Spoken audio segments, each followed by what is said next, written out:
Je m'appelle Serge Brombert et je suis restaurateur de films anciens.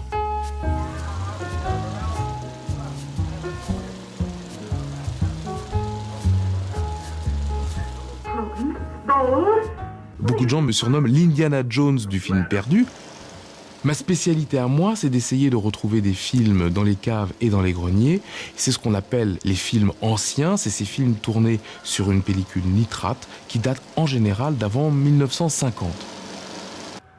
Ces films anciens étaient fabriqués sur une pellicule très particulière avec 3 gros inconvénients. D'abord, elle brûle. Vous vous souvenez peut-être de la séquence de cinéma Paradiso où Philippe Noiret brûle dans sa cabine de projection. Elle se rétrécit. C'est le deuxième inconvénient de la pellicule nitrate. Mais surtout, et c'est là où le danger et la restauration deviennent une course contre la montre, la pellicule nitrate se décompose inéluctablement entre 50 et 80 ans après le moment où elle a été fabriquée. C'est un truc assez extraordinaire, c'est un film tourné en noir et blanc, mais colorié image par image. Et tu vois, c'est quelque chose assez formidable. Ça, c'est un négatif monoperfo, c'est forcément 1904-1905.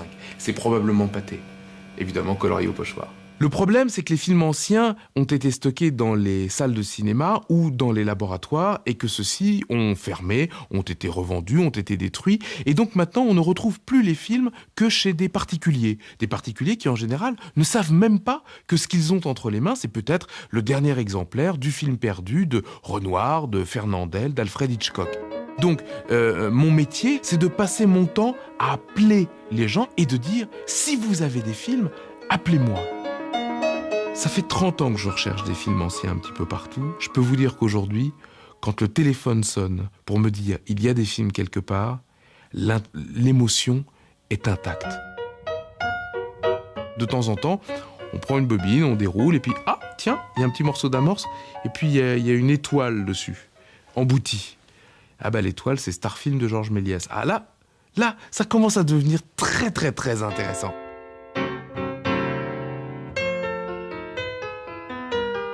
Une fois que le film est identifié et qu'on a choisi de le restaurer, la première étape va être celle de la sauvegarde. Le principe, c'est donc de recopier, en essayant d'enlever les rayures, les défauts, etc., le contenu du film original, qui lui va malheureusement se décomposer, sur de la pellicule neuve.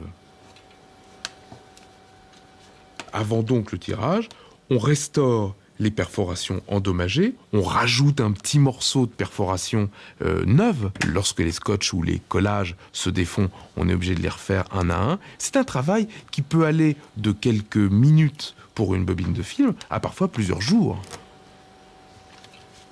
Pour moi, passer du film entre mes doigts, en sentir les aspérités, en sentir les perforations arrachées, c'est vraiment une expérience presque mystique.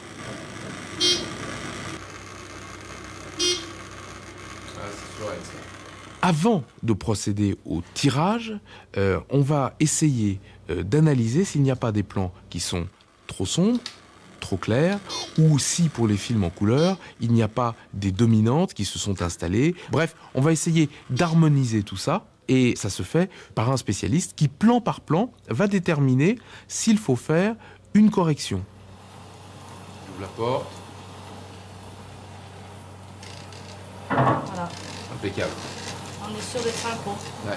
Lorsqu'on retrouve des négatifs de films, souvent, il y a le négatif son et le négatif image, mais il y a toujours un petit opérateur facétieux qui a enlevé une image par-ci, ou qui a changé l'amorce par-là. Et du coup, les repères de synchronisme ne sont plus les bons. Avant de passer au tirage, il y a évidemment une étape tout à fait indispensable, qui est celle de vérifier que le synchronisme est toujours valable et de restaurer ce synchronisme pour que la tireuse puisse tirer sur une seule et même pellicule le son et l'image en même temps. Une fois le conditionnement, la préparation et l'étalonnage terminés, vient donc le moment où il passe dans la tireuse et où son contenu, image par image, va être recopié sur du film neuf. Ce film neuf est en polyester en règle générale. Le polyester a une durée de vie d'environ 1000 ans. La pellicule vierge impressionnée part au développement et on se retrouve avec un nouveau négatif qui est le négatif de sauvegarde. Reste derrière un ensemble de précautions à prendre et parfois des reconstructions.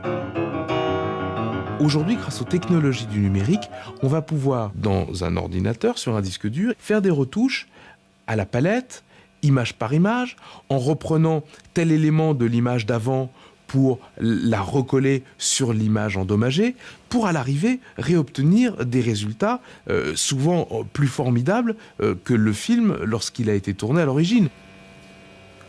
Une fois tous ces processus achevés, il reste la phase du tirage d'une copie positive ou d'un master vidéo pour le numérique. Et cet ensemble de nouveaux supports de diffusion va permettre au film de revivre.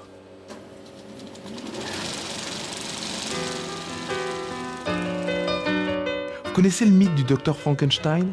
C'est exactement ça. Et si, avec des bobines dont tout le monde se fiche, qui sont complètement décomposées et dont on ne peut plus rien faire, et si à partir de ça, on recrée du rire, de l'émotion, de la vie. Vous pouvez me donner beaucoup de métiers où l'on recrée de la vie ? J'en connais pas beaucoup.